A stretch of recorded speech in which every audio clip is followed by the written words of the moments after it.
काया नहीं करता।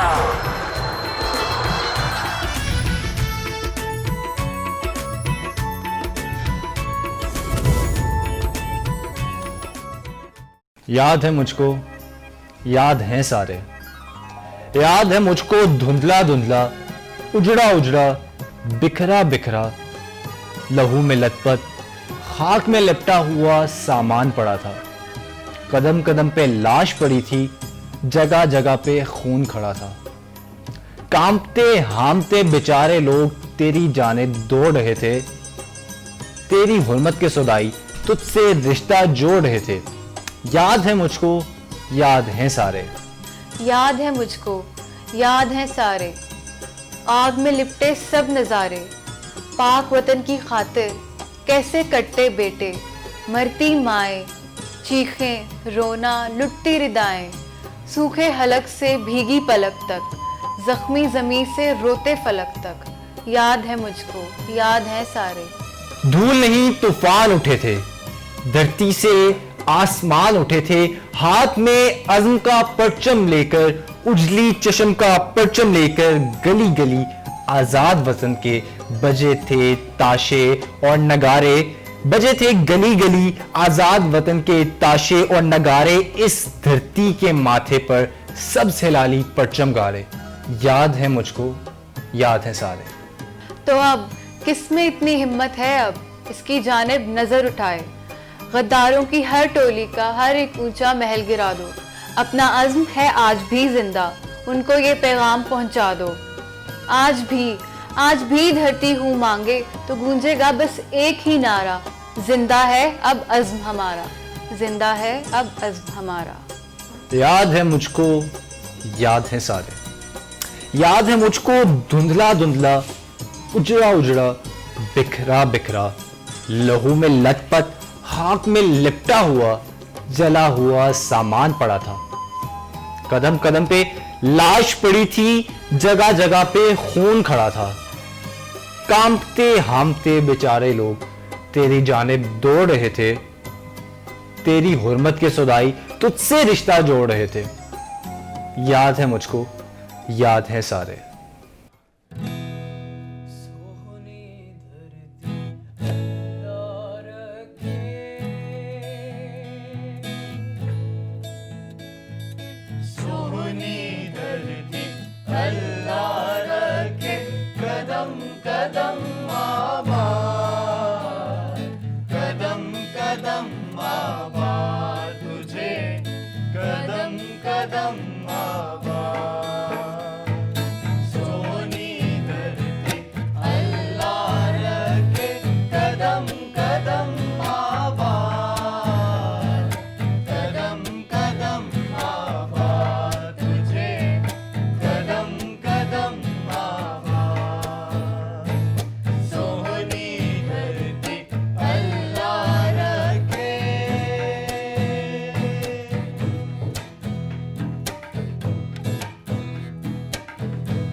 चमन के फूलों पर रंगो आब तुमसे है, इस जमीन का हर जर्रा आफताब तुमसे है, ये फिजा तुम्हारी है, बरोबर तुम्हारे हैं, कहकशा के ये जागे रह गुजर तुम्हारे हैं, ये वतन तुम्हारा है, तुम हो पास बाइस के, ये चमन तुम्हारा है, तुम हो नग़्मा बाइस के, ये वतन तुम्हारा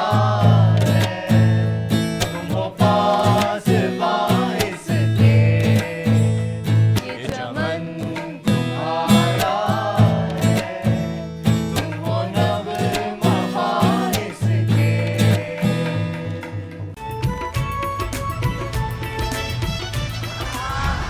मुसीबत में घबराया नहीं करता।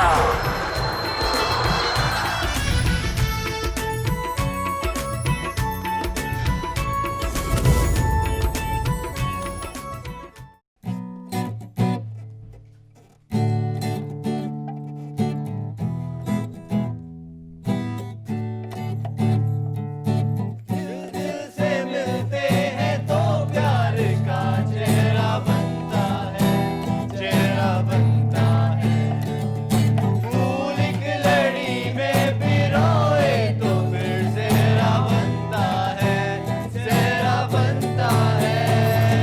दिल दिल पाकिस्तान जा जा पाकिस्तान, दिल दिल पाकिस्तान जा जा पाकिस्तान, दिल दिल पाकिस्तान जा जा पाकिस्तान, दिल दिल पाकिस्तान जा जा पाकिस्तान।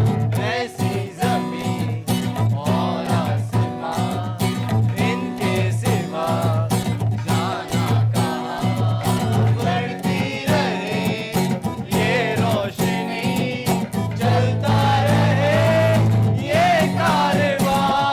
दिल दिल पाकिस्तान जा जा पाकिस्तान, दिल दिल पाकिस्तान जा जा पाकिस्तान, दिल दिल पाकिस्तान जा जा पाकिस्तान, दिल दिल पाकिस्तान जा जा पाकिस्तान, दिल दिल पाकिस्तान जा जा पाकिस्तान, दिल दिल पाकिस्तान जा जा पाकिस्तान। पाकिस्तान जिंदाबाद। बिस्मिल्लाहिर्रहमानिर्रहीम। अस्सलामु अलैकुम। मैं हूं मोहम्मद इब्राहिम मेहदी। और मैं हूं अफसाद जमाल। हम दोनों की तरफ से और यूसीपी टीवी की तरफ से तमाम देखने वालों को यौम आज़ादी मुबारक। यूसीपी टीवी की जानिब से आज़ादी स्पेशल ट्रांसमिशन का आगाज हो चुका है। आपको मिलवाएंगे बहुत से मेहमानों से, लेकिन सिर्फ एक ब्रेक के बाद। Stay with us.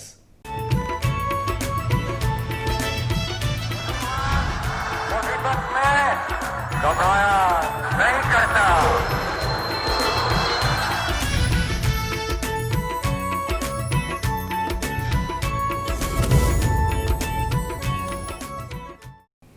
Welcome back after the break. 14 अगस्त की इस जबरदस्त, जोश से भरपूर, वलवले से भरपूर, वतन के नगमों और गीतों से भरपूर स्पेशल ट्रांसमिशन में हम अपने देखने वालों को एक बार फिर वेलकम करते हैं। बिल्कुल। 14 अगस्त इस अहद की तरतीब का नाम है कि हम अपने वतन को साफ बनाएंगे, अपने वतन को पाक बनाएंगे और अपने वतन पर कोई मैली नज़र पड़ने नहीं देंगे। और इस वतन को सिर्फ अपना घर कहेंगे नहीं, बल्कि इसको अपना घर समझेंगे, क्योंकि ये वो वतन है कि जिस पे साया खुदाए जुलजलाल है। ये सिर्फ कहने की और सुनने की बातें या हमारे तराने का आखिरी मिसरा बिल्कुल भी नहीं है, क्योंकि ये वतन हमें इस्लाम के नाम पर मिला, ये वतन इस्लाम के नाम पर बना और ये वतन हमने 27 रमज़ानुल मुबारक को हासिल किया। तो बेशक इस पे साया खुदाए जुलजलाल है। तो आइए इस अहद, इस ट्रांसमिशन के आगाज़ में अहद करते हैं कि ये वतन जो है दिल दिल पाकिस्तान, जान जान पाकिस्तान, ये वतन जिसके बारे में हम सबके दिलों से आवाज़ निकलती है, ये चांद रोशन चमकता सितारा रहे, सबसे ऊंचा झंडा हमारा रहे। तो आइए इस ट्रांसमिशन के आगाज़ में हम अपने मेहमानों को इनवाइट करते हैं। तो सबसे पहले हमारे साथ मौजूद हैं फैकल्टी ऑफ लॉ की डीन डॉक्टर हादिया वान। सबसे पहले ma'am thank you so much कि आप आई, और हम दोनों की तरफ से यूसीपी टीवी की टीम की तरफ से आपको जश्न आज़ादी मुबारक। आपको भी बहुत मुबारक और आपका बहुत बहुत शुक्रिया कि आपने मुझे मौका दिया कि मैं यहाँ पर आऊँ। Thank you so much. और इन्हीं के साथ हमारे साथ एक और मेहमान मौजूद हैं, फैकल्टी ऑफ इंफॉर्मेशन टेक्नोलॉजी के एसोसिएट प्रोफेसर डॉक्टर करार हैदर। अस्सलाम वालेकुम सर, कैसे हैं आप? वालेकुम thank you so much sir for coming. आपका भी बहुत शुक्रिया, आप मुझे अक्सर मौका देते हैं और आज मैं बहुत खुश हूँ इस पुरमसरत मौका पर आपने मुझे दोबारा बुलाया। बिल्कुल। सबसे पहले मैम आपकी तरफ आते हैं, जिस तरह 14 अगस्त जश्न आज़ादी, वतन के आज़ाद होने का दिन है, तो क्या तासुरात हैं आपके इस हवाले से? मेरा आज का जो पैगाम है, और ख़ास तौर पे आपने देखा होगा कि मेरे हाथ में ये पेपर्स हैं, मुझे आइडिया नहीं है कि हम कितना टाइम दे सकते हैं, लेकिन क्योंकि मैं स्टूडेंट्स के साथ बैठी हूँ और बहुत से लोग यूनिवर्सिटी में बहुत सारे बच्चे मौजूद हैं, मैं एक ख़ास डायमेंशन है जिसकी तरफ सबकी तवज्जो दिलाना चाहती हूँ कि 14 अगस्त अदरवाइज़ ज़ाहिर है कि हमारी फ्रीडम का दिन है, हमारे अलग होने का, हमारी इंडिपेंडेंस का बहुत सेलिब्रेटेड डे है। 14 अगस्त की एक और बहुत इम्पॉर्टेंट खुसूसियत ये है कि हमारा जो एग्जिस्टिंग कॉन्स्टिट्यूशन है, constitution of Pakistan, that was promulgated on 14th of August in 1973। Exactly। अच्छा, अब जहाँ तक कॉन्स्टिट्यूशन की बात है, आप कॉन्स्टिट्यूशन को अगर देखें, और मैं सबको दावत देती हूँ कि वो कॉन्स्टिट्यूशन को देखें, तो बहुत सारे जो इब्हाम हैं वो दूर होंगे। वो क्या हैं इब्हाम? कि आप लोगों ने देखा होगा आजकल सोशल मीडिया का दौर है, बहुत सारी वीडियोस शेयर होती रहती हैं, हुकूमत ने ये नहीं किया, अदालतों ने ये नहीं किया, जो हमारे एडमिनिस्ट्रेटिव डिपार्टमेंट्स हैं उन्होंने ये नहीं किया, बहुत सारी आपको ऑब्जेक्शंस नज़र आते हैं। बिल्कुल ऐसी है। मैं आज जो ध्यान दिलवाना चाहती हूँ वो इस तरफ ध्यान दिलवाना चाहती हूँ कि क्या कभी हमने खुद देखा कि एज पीपल ऑफ पाकिस्तान, जी, as Pakistanis, as individuals of citizens of Pakistan, हमारी क्या रिस्पॉन्सिबिलिटी है towards Pakistan and towards constitution, और क्या हम उसको पूरा कर रहे हैं या नहीं। आप ये देखिए, जो प्रीएम्बल है ऑफ द कॉन्स्टिट्यूशन वो रीड करता है, मैं 2 लाइनें आपकी इजाज़त से रीड करती हूँ कि whereas sovereignty over the entire universe belongs to almighty Allah alone and the authority to be exercised by the people of Pakistan within the limits prescribed by him is sacred. और इस sacred trust को exercise करते हुए, ये मैं बीच में से skip कर रही हूँ, आगे लिखा हुआ है, now therefore we the people of Pakistan conscious of our responsibility before almighty Allah and man, क्या करते हैं? Cognizant of the sacrifices and everything else do hereby through our representatives in the National Assembly adopt, enact and give to ourselves this constitution. I mean, this constitution is not given by anybody else. This constitution is my constitution. Exactly. Is your constitution. बिल्कुल ठीक। Is our people's constitution. और हमने ये खुद बैठ के मुत्फिका फैसला किया था कि हम अपने मुल्क में क्या कानून राइज करेंगे।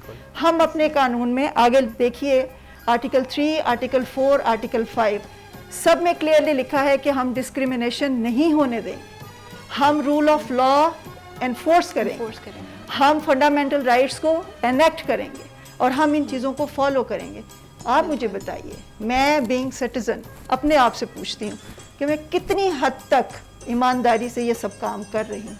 एग्जैक्टली, सब दूसरों को ही दूर- कहते हैं, blame करते हैं खुद को नहीं और देखते ना दूसरों वो को blame। उनके काम हैं, वो अकाबरीन के काम हैं, सियासतदानों के काम हैं, वो करें। मैं क्या कर रही हूँ? एक ये मामूली मास्क है जो कि कहा गया, हुकूमत ने, पॉलिसी मेकर्स ने कहा कि ये आप पहने। मैं बीइंग सिटीज़न, मैं बीइंग इंडिविजुअल ऑफ पाकिस्तान, मैं उनको इस चीज़ के ऊपर कन्फ्रंट कर रही हूँ कि there is no corona. Exactly. Instead of following what is my interest, what is my law and what is I have given to myself, instead of owning that, मैं क्वेश्चन कर रही हूँ दूसरे लोगों को, वो तो नहीं मास्क पहन रहा, मैं क्यों पहनूं? बिल्कुल, पहनो, हम ऐसे अपने आप को नहीं देख रहे, दूसरों को ब्लेम जरूर कर रहे हैं। तो आज खास तौर पे 14 अगस्त के हवाले से मैं बहुत बहुत शुक्रिया आपका अदा कर रही हूँ कि आपने मुझे मौका दिया कि मैं बताऊँ सब लोगों को कि जो हम रूल ऑफ लॉ चीखो पुकार करते हैं ना, unless and until we know what the law is, unless and until we know what the policy is, we won't be able to internalize that.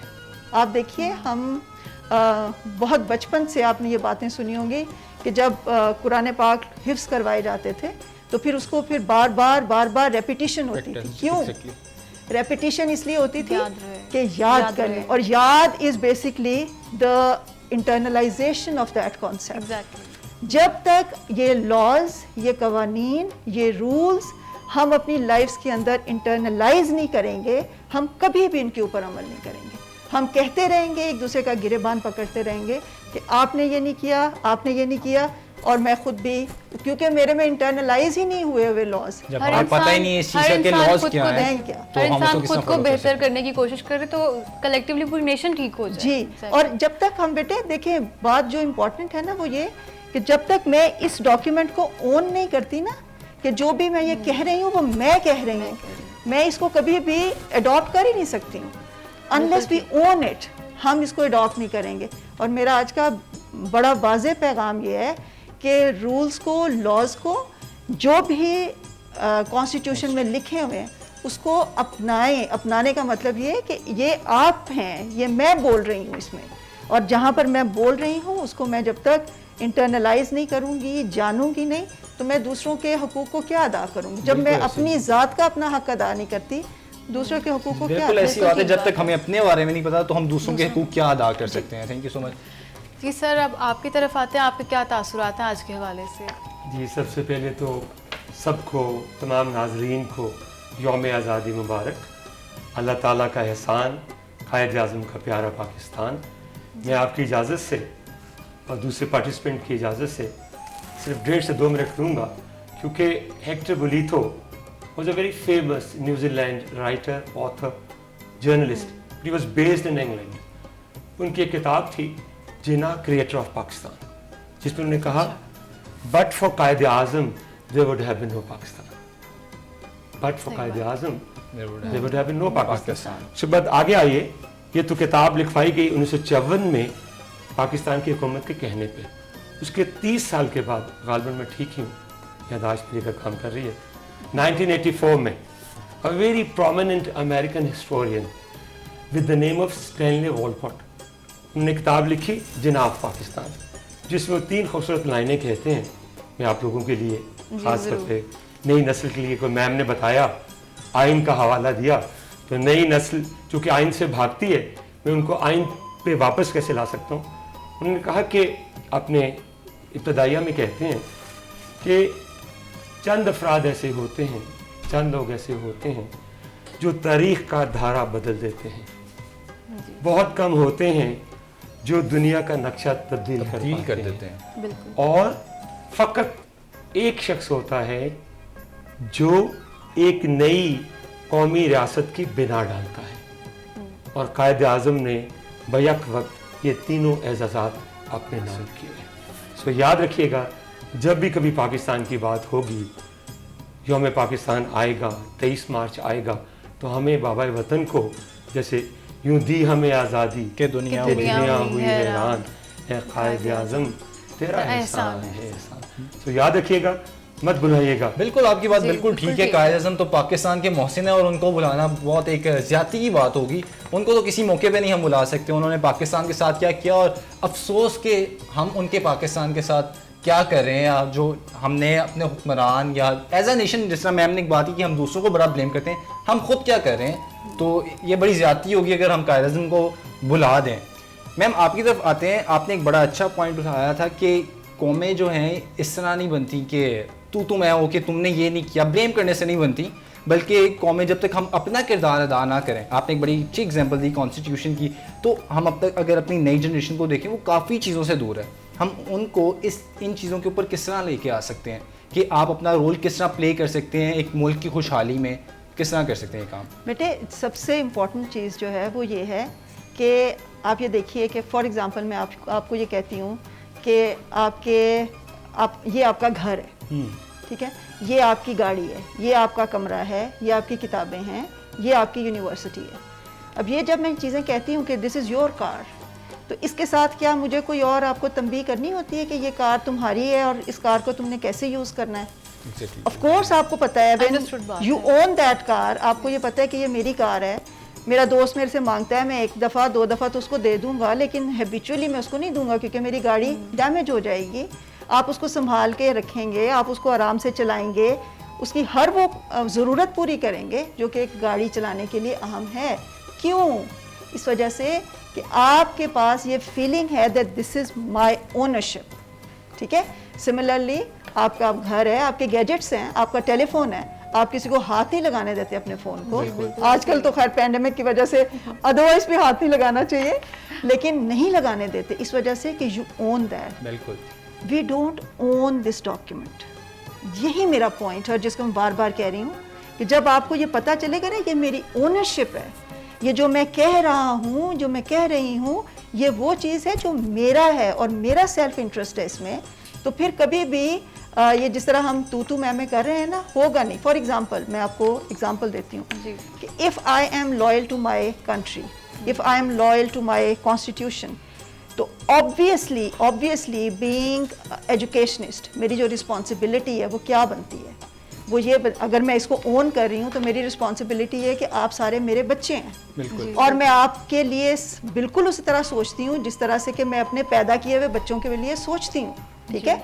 फिर ये कभी क्या हो सकता है कि जिस तरह हम स्कूल्स में, कॉलेजेस में, यूनिवर्सिटीज़ में स्टूडेंट्स एजिटेशन कर रहे हैं कि जी डिस्क्रिमिनेशन हो रही है, ये जी ग्रेड्स जो हैं ये उल्टे सीधे दिए जा रहे हैं इस वजह से कि वो काम कर रहा है, वो फेवरेटिज्म है, वो ये है, वो ये क्या घरों में इस तरह होता है कभी?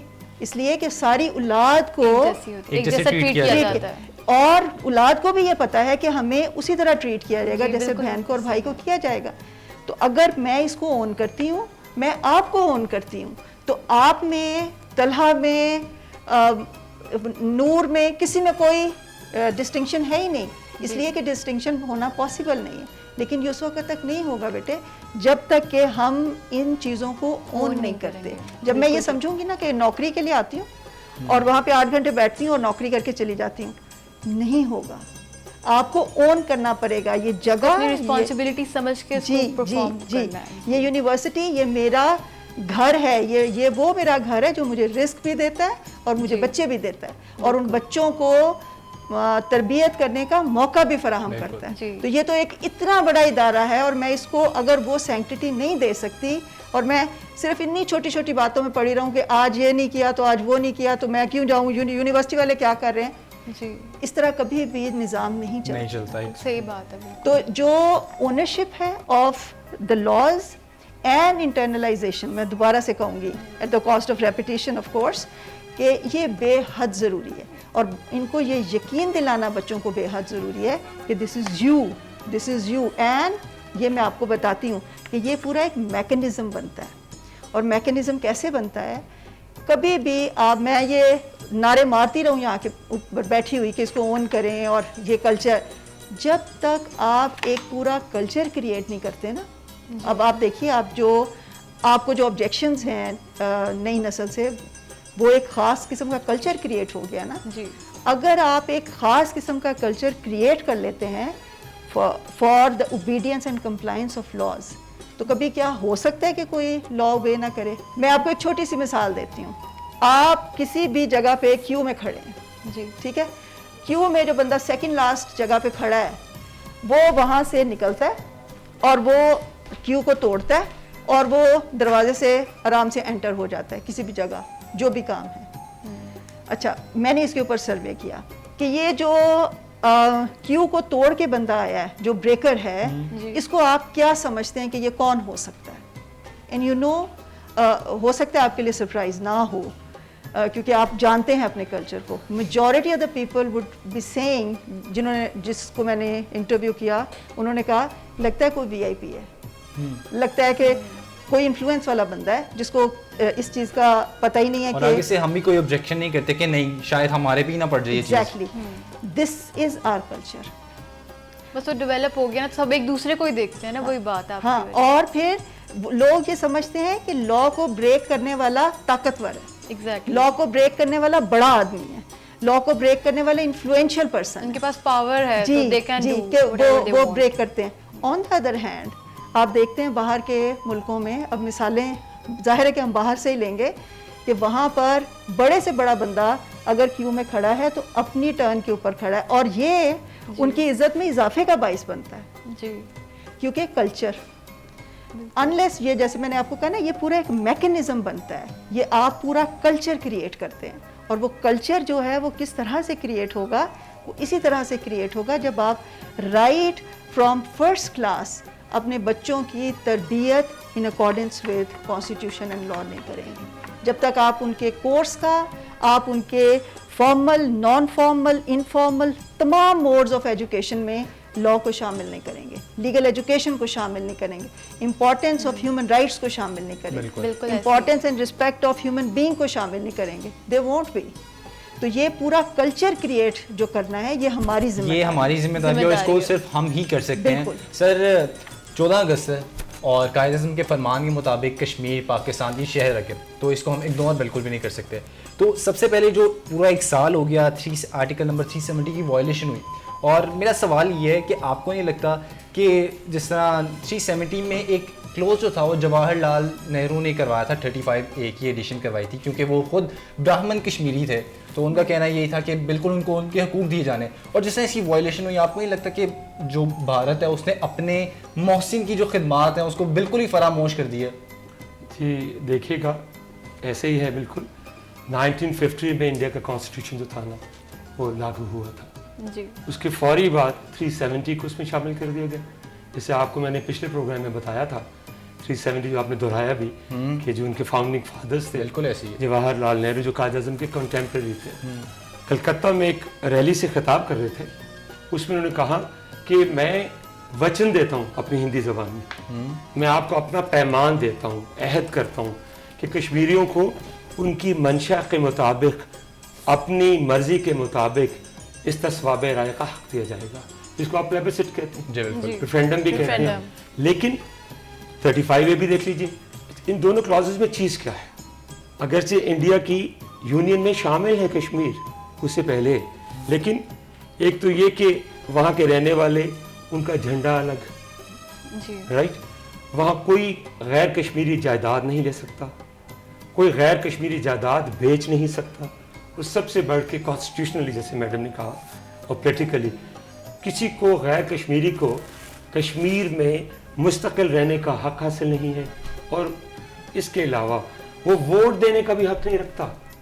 सो इतनी बड़ी बातें जो चलती रहीं, जब ये आ गया, जिसको कि हमारे प्राइम मिनिस्टर मौजूदा हिटलर कहते हैं और नाटसी कहते हैं, गलत नहीं कहते, पूरी दुनिया में बड़ा मकबूल नारा हुआ है, बिल्कुल ऐसे आपने देखा ही हाँ है। जी। उन्होंने 5 अगस्त 2019 को धज्जियां बिखेरते हुए कॉन्स्टिट्यूशन की सेकुलर स्टेट कहलाती थी, जो बड़ी आहिस्ता आहिस्ता उन्होंने तामीर की थी, बेक चुंबश एकदम ही उड़ा के रख दिया, सब कुछ इसलिए कि वो उसका माइंडसेट ऐसा है ना।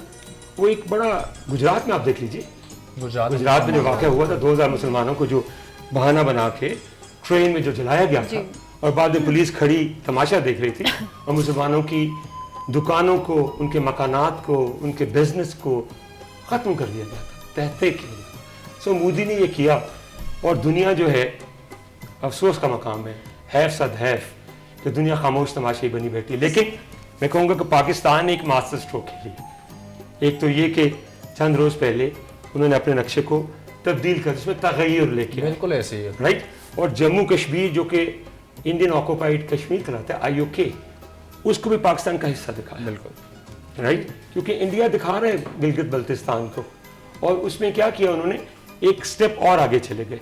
जो कश्मीर का इस वक्त फेस है ना, the one who is leading the movement, right, the separation of Kashmir, that is Syed Ali Geelani, जो जमात इस्लामी के यहाँ के और हुर्रियत कॉन्फ्रेंस के भी चेयरमैन हैं, बड़े उम्र रसीदा आदमी हैं। उनको उन्होंने पाकिस्तान के सबसे बड़े एजाज से नवाजा, जो कि निशान पाकिस्तान। मेरा ख्याल है इसके बाद हमें अभी इंतज़ार करना चाहिए कि सितंबर में जो जनरल असम्बली का UN का इजलास होता है, जहाँ लास्ट टाइम भी हुकूमत पाकिस्तान ने इस भूले हुए जो मसले को निकाल के सर्द खाने से ला के दुनिया में इसको फ्रंट बर्नर पे ले आए। अब इंशाल्लाह मेरा ख्याल है पाकिस्तान को चाहिए, जैसे मैंने पिछली दफ़ा भी आपसे कहा था कि जब तक ये हमारे निसाब का हिस्सा नहीं बनता, हमें चाहिए स्टूडेंट्स हैं जैसे मैम है, मैम से मैं रिक्वेस्ट करूंगा कि हमें चाहिए उस नक्शे को अभी से यूनिवर्सिटी में जगह जगह अवेजन करें, बिल्कुल, ताकि बच्चों को बताया जाए कि कश्मीर को भी लिप सर्विस देने का ज़माना ख़त्म हो गया। You have to be very very volatile, you have to be hyper active. अभी कश्मीरियों को खाली ये नहीं दे सकते रोज़ अपने जनाजे उठा रहे हैं, चलते चले जा रहे हैं। यहाँ मैं एहसान दानिश का आपको एक कथा सुनाऊंगा, क्योंकि मेरा अदब से भी बड़ा ताल्लुक है। वो कहते हैं कि एहसान दानिश बड़े मशहूर शायर, और बताता चलूँ आपको, मजदूरी करते थे। अच्छा, सिर्फ क्लास 4 तक, यानी 4th क्लास तक ही attended a regular school. Then he had his self tutelage. वो बहुत बड़े शायर थे, नसर निगार भी थे, शायर भी थे। वो कहते हैं कि जिस तरह मुमकिन हो तामीर वतन करते रहो, काम अपना ए मुहिबाने वतन करते रहो।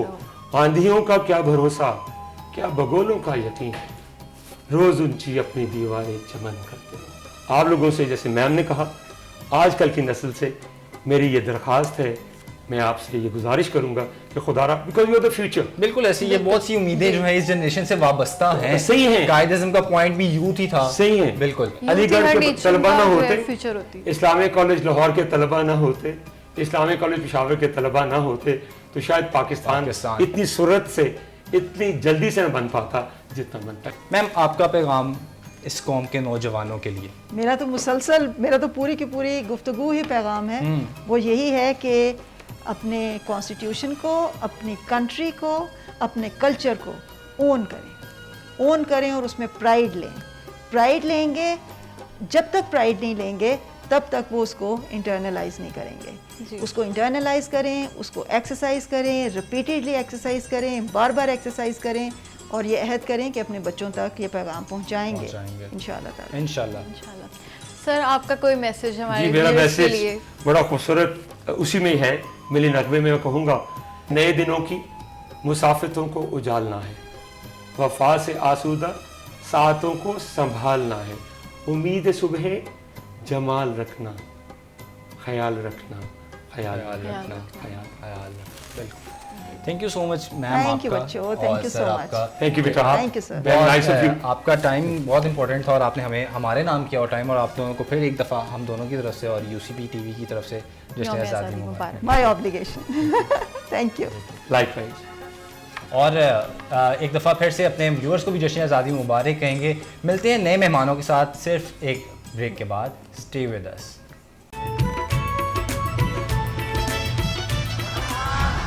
मुसीबत में घबराया नहीं करता।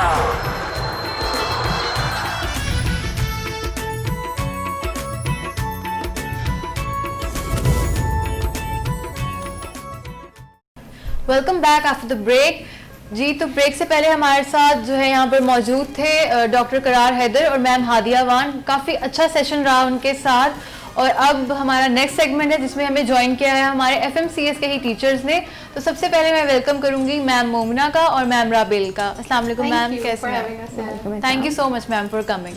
जैसा अफसा ने पहले मेंशन किया कि हमारा जो पहले वाला सेशन है वो काफ़ी इंटरेक्टिव है, तो मैं बताता चलूँ ये मजीद इंटरेक्टिव रहेगा। उसकी वजह ये क्योंकि ये जो सेशन है इसमें हमारे जो गेस्ट हैं हमारे अपने टीचर्स हैं, हमारे अपने डिपार्टमेंट के टीचर्स हैं। तो मैं इंट्रोड्यूस करवाता चलूँ अपने टीचर्स को। हमारे साथ मौजूद हैं डॉक्टर गुलाम शबीर साहब और सर नासिर मज़ारी साहब। मैं सबसे पहले आप दोनों का शुक्रिया अदा करना चाहूँगा और वेलकम करूँगा आपको अपने प्रोग्राम में।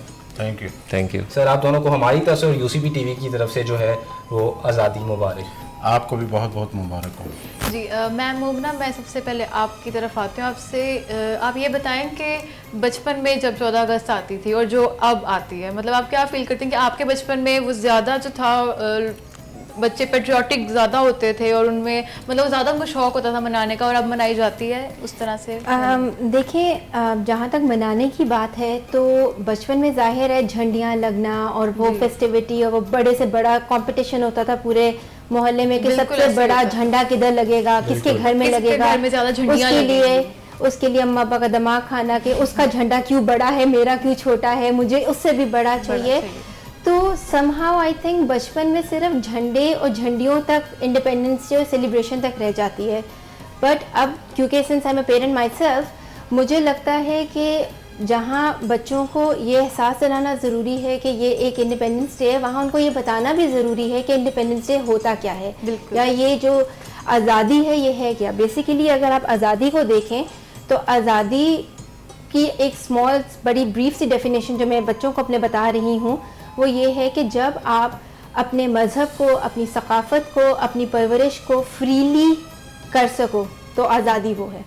और अब जब बच्चे जो करना चाहते हैं वो कर सकते हैं तो आज़ादी है, और ये फीलिंग उनमें रहनी चाहिए, बजाय अब उनको झंडों तक महदूद रखें। उनको ये बताना ज़रूरी है कि पाकिस्तान हमारे लिए क्यों ज़रूरी है। जी बिल्कुल ठीक। दूसरी जानिब सर आपकी तरफ चलते हैं, हम अपनी जो आज की यूथ है उसे किस तरह फील करा सकते हैं कि आज़ादी का मतलब उन्हें किस तरह बता सकते हैं, क्योंकि हम देखें हमारी यूथ के लिए क्या है कि जी वो 14 अगस्त को बाहर निकले हैं, बाजे बजाए, गाने बजाए, और वो निकलते एक ग्रुप की सूरत में, लेकिन गाड़ियों के अंदर फिर वो इंडियन गाने लगे होते हैं। हमारी जो जनरेशन है उसको बिल्कुल आज़ादी एक प्लेट में रख के मिली है, जिस तरह हमारे बाओ अजदाद ने मेहनत की इस पाकिस्तान को हासिल करने के लिए, वो हम किस तरह फील कर सकते हैं? इसका मैं आपको मुख्तसरन ये बताना चाहता हूँ कि मैं जब बचपन में स्कूल में जाया करता था तो जब 14 अगस्त आती थी तो मेरे वालिद साहब उस वक्त मिठाई लेकर आया करते थे, और वो सारे घर में, झंडियों का उस वक्त रिवाज नहीं था, लेकिन मिठाई वो बहुत ज़्यादा मतलब लेकर आते थे, और बाकायदा तौर पर मेरे वालिद साहब जो मोहल्ले में भी तकसीम किया करते थे।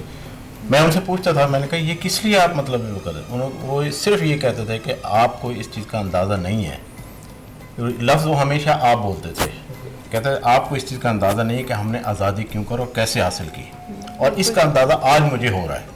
इस चीज़ का अंदाज़ा मुझे आज हो रहा है जो कश्मीरियों को मैं देखता हूँ। आज इसका अंदाज़ा मुझे इस हवाले से हो रहा है जो हमारे मुसलमान भाई इस वक्त जो इंडिया में हैं, आज इसका अंदाज़ा मुझे उस हवाले से हो रहा है जो फ़लस्तीन में मुसलमानों के साथ हो रहा है, जो दुनिया भर में मतलब मुसलमान के साथ जिस अंदाज में जो किया जाए। और आज की नौजवान नस्ल को सिर्फ़ और सिर्फ अपने माजी को देखना चाहिए, पढ़ना चाहिए, और हम जैसे मतलब वालिदैन को ये चाहिए, बुज़ुर्गों को ये चाहिए कि वो बाकायदा तौर पर बताएं कि हमने आज़ादी क्यों करो, कैसे हासिल की, और उस तारीख को दोहराया जाना चाहिए कि 27 रमज़ान मुबारक को, जब 14 अगस्त 27 रमज़ान मुबारक को जब वहाँ से ऐलान होता है और इंडिया से मतलब भारत से जो मुसलमान माइग्रेट होकर यहाँ आते हैं उन लोगों से पूछना चाहिए, उनको उनके रिकॉर्ड हैं बाकायदा टेलीविज़न में भी, अखबारात में भी, उन हवाले से उनको रोशनास कराना चाहिए, उनको बताना चाहिए कि हमने कितनी कुर्बानियाँ देकर कुर्बानियों के बाद ये वतन हासिल किया। ये चीज़ें जब तक हम इन लोगों में नहीं, अपनी नौजवान नस्ल में उजागर नहीं करेंगे, उनको नहीं बताएंगे,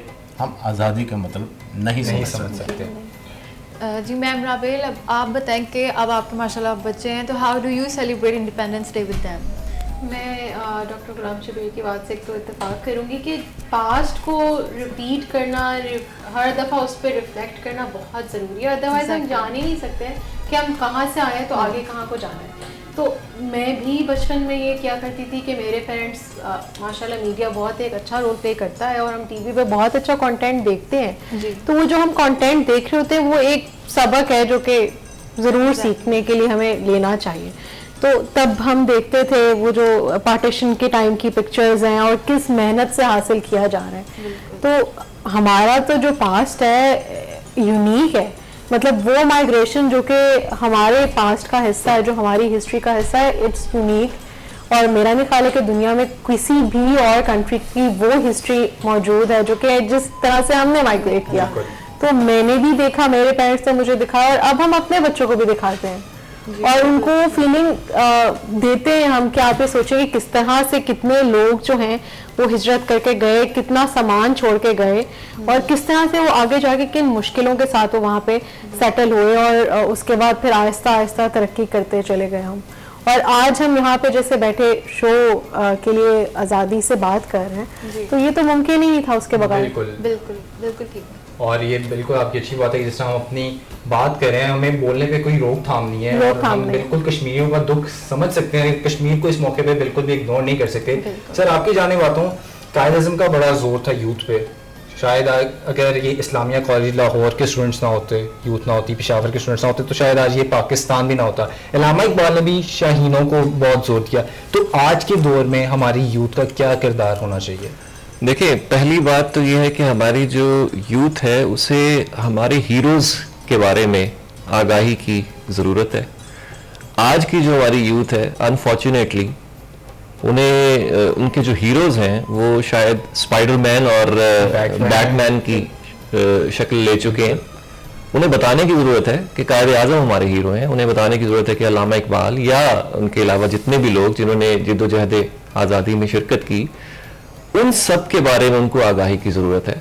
और जैसे मिस मोमिना ने कहा कि जैसे बचपन में हम झंडियाँ और झंडे वगैरह को इस्तेमाल करते थे, उनको लगाते थे। मेरे ख्याल में हमारी यूथ जो भी कर रही है, लेकिन जब हम सेलिब्रेट करते हैं 14 अगस्त को तो इनकी भी वैल्यू है। ख़ास तौर पे अगर हम बच्चों की बात करें, बच्चों को हिस्ट्री के बारे में बताना या 14 अगस्त पे क्या हुआ या जद्दोजहद कैसी थी, उस हवाले से उनको बताना शायद इट्स टू अर्ली। उनके लिए जो पेट्रियाटिज्म है ना, वो इन्हीं झंडियों में है, ठीक है, इन्हीं लाइट्स में है कि हम सेलिब्रेट कर रहे हैं, हम केक काट रहे हैं, मिठाई बांट रहे हैं, झंडियां लगा रहे हैं। तो ये चीज़ें मेरे ख्याल में हर चीज़ की अपनी एक इम्पोर्टेंस है। और बिल्कुल सर, आपकी बात ख्याल ठीक है, हमें इनके सेलिब्रेट करना चाहिए, फेस्टिवल पता चलना चाहिए कि आज़ादी है। लेकिन आप नहीं समझते कि आजकल हम इन चीज़ों से भी महरूम हो गए हैं? जो पहले इस तरह हम, अगर मैं अपनी बात करूँ तो बचपन में हमारे घर झंडियाँ लगती थी, बड़ी खुशी से लगाते थे, 13 अगस्त की रात लगाते थे, जो सुबह तक बिल्कुल अपनी जगह पर कायम दायम नहीं होती। तो आपको नहीं लगता कि हमारी जो जनरेशन है वो इससे काफ़ी पीछे रह चुकी है, भूल चुकी है इन सारी चीज़ों को?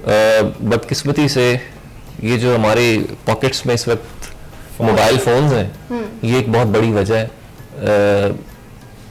हम हर चीज से दूर हो गए हैं जो हमारी एक पहचान थी ना। आप देखें आज से 10-15 साल 20 साल पहले ईद भी जब हम सेलिब्रेट करते थे तो ईद कार्ड का एक बड़ा एक रुझान होता था ना, ठीक है।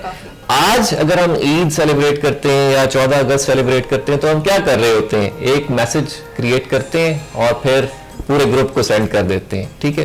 वो मैसेज जो है वो 2 मिनट में हम कहीं से कॉपी पेस्ट भी बाज़-औक़ात कर लेते हैं, ठीक है ना। तो मेरे ख्याल में हमें उस अपने पास्ट की तरफ वापस जाना चाहिए और ये जो आर्टिफिशियल चीजें हैं इनको थोड़ा सा हमें छोड़ देना चाहिए। किसी को ईद मुबारक कहना, बस मैसेज कर दिया और बात खत्म। इब्राहिम, इसमें मैं ऐड करना चाहूँगी, मुझे याद है बचपन में मेरे बाबा, इट नेवर मेड सेंस, लेकिन बाबा ज़बरदस्ती हमें फजर के बाद जो है इशराक के बाद उठाते थे, मतलब फजर की नमाज के लिए, और हम बहुत छोटे होते थे और वो हमें 2 नफल शुक्राने के अदा करवाते थे 14 अगस्त के हवाले से।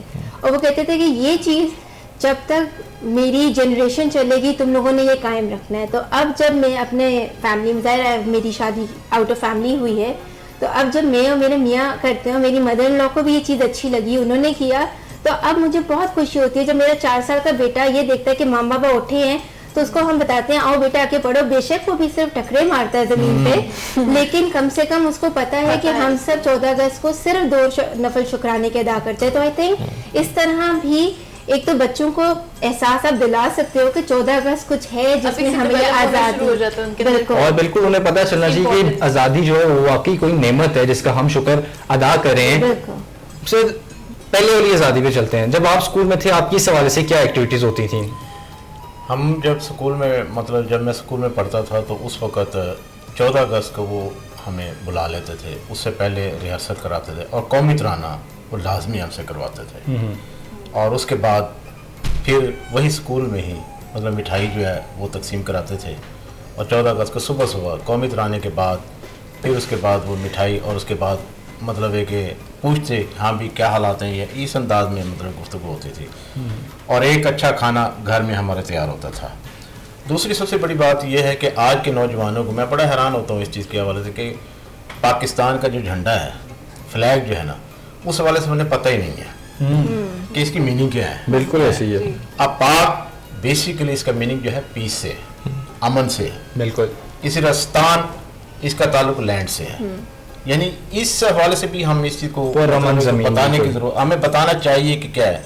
मैं एक चीज़ बड़ा हैरान होता हूँ कि अल्लामा इकबाल ने के अंदर वो कौन सी सोच थी, ये बताना चाहिए कि जिसने सबसे पहले तख़य्युल दिया, ये कौन सी क्रिएटिविटी थी कि जिसकी बुनियाद पर उसने, और उसने मोहम्मद अली जिन्ना जो एक दफ़ा मायूस होकर इंग्लैंड चले गए थे, उन्होंने खतूत लिखे आप आए और यहाँ की बागडोर संभालें। और बड़ी हैरान कुन बात यह है कि अल्लाह ताला की तरफ से ये चीज़ थी कि वो वहाँ से वापस आते हैं और पाकिस्तान के यानी कि 9 साल पहले उनकी डेथ हो जाती है।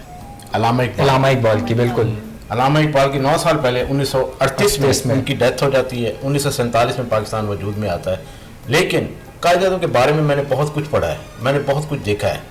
कायद आज़म एक दफ़ा गवर्नर हाउस पेशावर में थे। उन्होंने मतलब है कि एक किसी ने कहा कि यार ये क्या बात है कि बार बार ठक ठक की आवाज़ आती है अंदर से। कायद आज़म उन्होंने कॉफ़ी मंगवाई, काफ़ी दरवाजे बंद, अब बार बार वो आवाज़ आ रही है ठक ठक, ये क्या है। तो उसके थोड़ी देर बाद कुछ दिनों के बाद ये इंकिशाफ उसने मतलब है कि एक वहाँ का जो जिसने कॉफ़ी लेकर आया था उसने कहीं एक अलमारी खुली रह गई थी, उसने ऊपर से देखा तो एक इजी चेयर जो थी वो जब खड़े होते सामने कोई किताब पड़ी हुई थी, वो इसे देख रहे थे और उसके 10 मिनट बाद वो चहलकदमी करते थे, फिर आगे बैठते थे। फिर तो सुबह जब जाकर उसने देखा तो वो कुरान पाक था, इंग्लिश में कुरान पाक था। वो इस चीज़ को पढ़कर वो बार बार देख रहे थे। यानी कि कायद आज़म का इतना विजन था कि उन्होंने ये चीज़ देखी उनके कहने पर। और बहुत सी ऐसी चीज़ें हैं जिसके बारे में जिक्र करना ये बहुत ज़रूरी है लोगों। और सबसे पहली बात, एक हिजरत हुई थी मक्के से मदीना की तरफ, बिल्कुल। और दूसरी सबसे बड़ी हिजरत जो हुई दुनिया में वो इंडिया से पाकिस्तान, इंडिया या पाकिस्तान तक। और मेरा ये यकीन है जो 27 रमज़ान मुबारक को इसका ऐलान होता है 14 अगस्त के हवाले से, मेरा ये ईमान है एक बहैसियत मुसलमान कि ये रहती दुनिया तक मेरा पाकिस्तान कायम होता है इंशाअल्लाह। और इस हवाले से एक चीज़ सबसे बड़ी अहम जो मैं बात बताना चाहता हूँ, आज की नौजवान नस्ल को ये चीज़ टिकटॉक पे नहीं बल्कि ये चीज़ बतानी चाहिए कि आपका मुस्तकबिल यूनाइटेड इज़्म में है। आप अगर इस चीज़ को, कुरान पाक को, अहदीस को, आन सल्लल्लाहु अलैहि वसल्लम की ज़िंदगी को अगर आप बार बार पढ़ेंगे तो यकीनी तौर पर आप एक अच्छे मुसलमान, एक अच्छे शहरी बन सकते हैं। और ज़रूरी है कि हम अपनी, जैसा कि मैडम ने अभी बताया कि बच्चों को नमाज की तरफ राग़िब करना चाहिए। कुरान पाक सिर्फ पढ़ने का मकसद नहीं है। एक चीज़ जो मैंने पढ़ी है वो मैं आपके साथ शेयर करना चाहता हूँ। कुरान खुद कहता है मुझे पढ़ने का कोई सवाब नहीं है, मुझे समझने का कोई सवाब नहीं है, इस पर अमल करने का सवाब। बिल्कुल।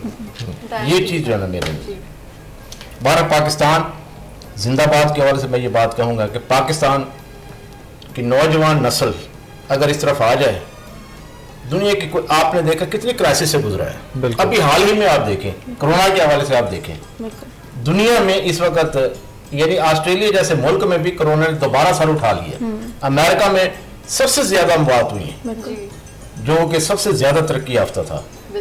अब हम पाकिस्तान के हवाले से देखें, अल्लाह ताला का एक मौजज़ा ही है। बिल्कुल ऐसे ही है। हमारे यहाँ मतलब इस चीज़ को, सिर्फ एक चीज़ को हमें उजागर करना चाहिए कि हम अगर इत्तेहाद कायम रखेंगे, हम अगर सूबाई SPS से बाहर निकलेंगे, हम अगर लिसानियत से बाहर निकलेंगे तो यकीनी तौर पर हम तरक्की की राह पर गामज़न। बिल्कुल, जब तक हम एक हैं हमें तोड़ कोई भी नहीं सकता। मैम आपकी जानिब चलते हैं। सर ने जिस तरह बताया उनके स्कूल में क्या हुआ, जिस तरह हर स्टूडेंट होता है, कोई स्कूल में डिबेटर होता है, कोई मिली नगमे वगैरह, आपका क्या रोल था अपनी स्कूल लाइफ में? 14 अगस्त आप किस तरह सेलिब्रेट करते हैं? अच्छा, एक तो मैं ये रिलेट करना चाहूँगी कि इत्तेफाक ये है कि बचपन की 14 अगस्त मैंने पाकिस्तान में नहीं गुजारी थी। हम लोग रियाद में रहते थे, तो वो जो एक वतन से बाहर रहते हुए वतन का जज्बा है, उसका कोई मैं कहूँगी नेवल बदल नहीं है, क्योंकि आप एक तो वतन से दूर थे, तो बचपन से एक एहसास होता था कि जी पाकिस्तान में नहीं है और पाकिस्तान को मनाना है।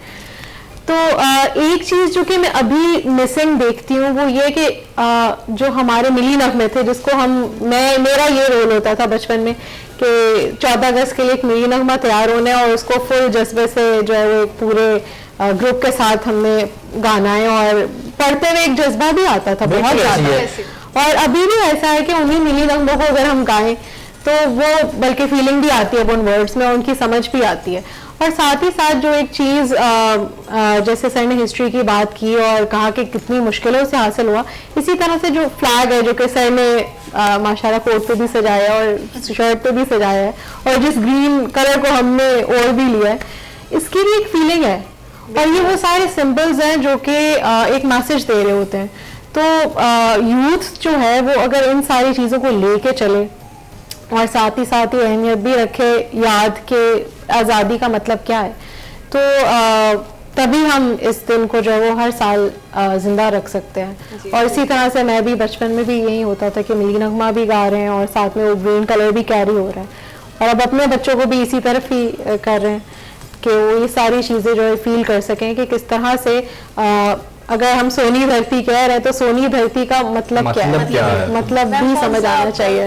फेवरेट मिली नगमा था? आई थिंक हमारे नेशनल एंथम के बाद जो एक वन एंड ओनली एंथम है वो तो हम सबका एक ही है, दिल दिल पाकिस्तान। मैं पूछने वाला था लेकिन कोई बात नहीं उसका दिल दिल पाकिस्तान is नहीं, the मैं तो anthem। नौजवानों के लिए ये कहूँगा, ये वतन तुम्हारा है, तुम हो पास पास बाइस के, और ये इतना दिल को लगता है कि क्या बात। और ये चीज़ नौजवानों को बार बार सुनानी चाहिए, बच्चों को बार बार सुनानी चाहिए, दिखानी चाहिए, और उससे यकीन जाने एक अंदर से एक आवाज़ निकलती है कि we are Pakistani. Sir Pakistan की तारीख को देखा जाए तो पाकिस्तान की बहुत तारीख है, उस हवाले से पाकिस्तानी मिली नगमे जो है ना उनकी भी एक खासी तारीख है। पाकिस्तानी मिली नगमे को गा के जो जोशो बलबला अंदर आता है, उसके बारे में आप उस हवाले से आपके कौन से फेवरेट थे बचपन में? अब और अभी हम मैम आपकी तरफ भी आते हैं क्योंकि हमने अभी आपसे सुनना है और उसके बाद सर की जाने जाएंगे। बचपन की जहाँ हम बात करते हैं, आज तो हमें केबल टेलीविज़न मिल जाता है, डिश टीवी है, बहुत से चैनल्स हम देख लेते हैं। हमारे बचपन में सिर्फ एक पीटीवी था और पाकिस्तान टेलीविज़न पे 14 अगस्त सारा दिन मिली नगमे जो हैं वो चला करते थे। जहाँ तक आप बात कर रहे हैं फेवरेट की, तो असद अमानत अली का एक मिली नगमा था सर। सर फिर आप ही स्टार्ट करें, उसके बाद हम पूरा सर्कल चलाते हैं। आप स्टार्ट करें, हम गुनगुना के? जी बिल्कुल, उसके कुछ बोल आपको जी जरूर।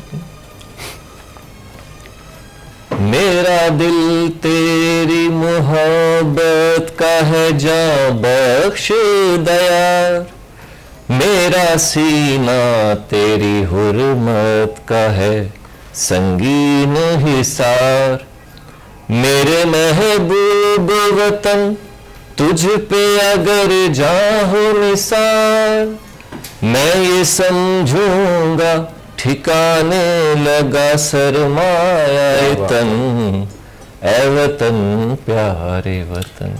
यही चीज़ मैंने पहले मतलब मैं थोड़ा सा उसी को, जी जरूर। ये वतन तुम्हारा है, तुम हो पास बाइस के। सर आपकी बारी पूरी हो गई। सर मुझे आपस में बात है, ये नगमा बहुत पसंद है जो इसका आपने शेर बताया, और बिल्कुल ये है कि अगर हम अपनी जान निसार कर दें, हक तो अदा नहीं कर सकते पाकिस्तान का, लेकिन ये समझते हैं कि किसी सही जगह पे अपना जो है वो तन मन हमने दिया। मैम आपकी तरफ एक दुआ भी है और नगमा भी है कि सोहनी धरती अल्लाह रखे कदम कदम आबाद, कदम कदम आबाद तुझे, कदम कदम आबाद, तेरा हर एक जर्रा हमको अपनी जान से प्यारा, तेरे दम से शान हमारी, तुझसे नाम हमारा, जब तक है ये दुनिया बाकी हम देखे आजाद, हम देखे आजाद तुझे, हम देखे आजाद तुझे। बिल्कुल, जब तक ये दुनिया है बाकी हम देखें आजाद तुझे। अब मेरी बारी। जी बिल्कुल। हर एक का फेवरेट, दिल दिल पाकिस्तान जरा जरा पाकिस्तान, दिल दिल पाकिस्तान जा जा पाकिस्तान, ऐसी जमीन और आसमां इनके सिवा जाना कहाँ, चलती रहे ये रोशनी, चलता रहे ये कारवां, दिल दिल पाकिस्तान जा जा पाकिस्तान दिल दिल पाकिस्तान जान जान पाकिस्तान। पाकिस्तान जिंदाबाद। और मैं ये कहता चलूँगा, बेशक हमारे टीचर्स जो हैं बहुत सी ऐसी बहुत सारी खूबियाँ उनके अंदर है, लेकिन आज जो एक नया टैलेंट देखने को सामने है, सबने बहुत अच्छा लगाया। सर मैं सेगमेंट के आखिर में सबसे एक एक मैसेज लेता चलूँगा, आपका मैसेज पाकिस्तान के हवाले से। पाकिस्तान मेरा वतन है और हमने हमेशा इसे कायम व दायम रखना है इंशाल्लाह। आमीन। मैं सिर्फ एक बात कहूँगा कि यूनिटी, फेथ और डिसिप्लिन का जो एक मैसेज था, हमें उसको नहीं भूलना चाहिए। जी मैम राबेल, आपका कोई मैसेज? मैं ये कहना चाहूँगी आज के दिन कि दुनिया देखें और ज़ुबानें सीखें, अपनी रूट्स का भी ना भूलें। मैं ये एक मैसेज, शनाख्त जो है आपकी और आपका जो एक लिबास है, आपकी ज़ुबान, मैं ये भी कहना चाहूँगी कि अपनी ज़ुबान की अहमियत और उसका इस्तेमाल इवन मैं बिल्कुल शर्म और आर नहीं महसूस करूँगी कहने में कि मैंने यहाँ पे इस डिपार्टमेंट को ज्वाइन करने के बाद उसको अमली तौर पे सीखा और समझा, और आगे से हम अपने स्टूडेंट्स को भी सिखा रहे हैं कि जो अहमियत आपकी अपनी ज़ुबान की है और उसको जो देने की ज़रूरत है, वो आप बेशक इंग्लिश में आप PhD भी कर लें, लेकिन उर्दू जो आपकी अपनी चीज़ है ओन करें, क्योंकि आप नहीं करेंगे तो वो ख़त्म हो जाएगी। जी मैम मोमना, आपका आज के हवाले से कोई मैसेज? मुझे बहुत अफसोस होता है जब लोग पाकिस्तान के बारे में ओपनली कुछ कह रहे होते हैं, तो मेरा मैसेज सिर्फ ये है कि पाकिस्तान पे उंगली उठाने से पहले ये देख लो कि तुम पाकिस्तान के लिए क्या कर रहे हो। जब आप ये सोचोगे तो आपको बहुत सी चीज़ों के जवाब मिल जाएंगे। Respect your nation, respect your identity, that's it. मैं सेगमेंट का एंड करता हूँ अपने टीचर्स का शुक्रिया अदा करते हुए। मैं बहुत शुक्रगुजार हूँ डॉक्टर गुलाम शबीर साहब का, सर नासिर मज़ारी साहब का, मैम राबेल नियाज़ का और मैम मोमना का। थैंक यू कि आपने हमें ज्वाइन किया। और इस सेगमेंट का जो एंड है वो एक नारे से करेंगे, बिल्कुल, पाकिस्तान जिंदाबाद। मिलते हैं एक ब्रेक के बाद, stay with us.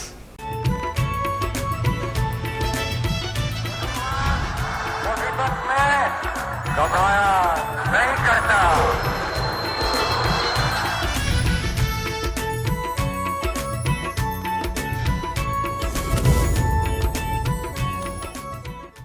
Welcome back after the break. और तमाम देखने वालों को एक मरतबा फिर जश्न आज़ादी मुबारक।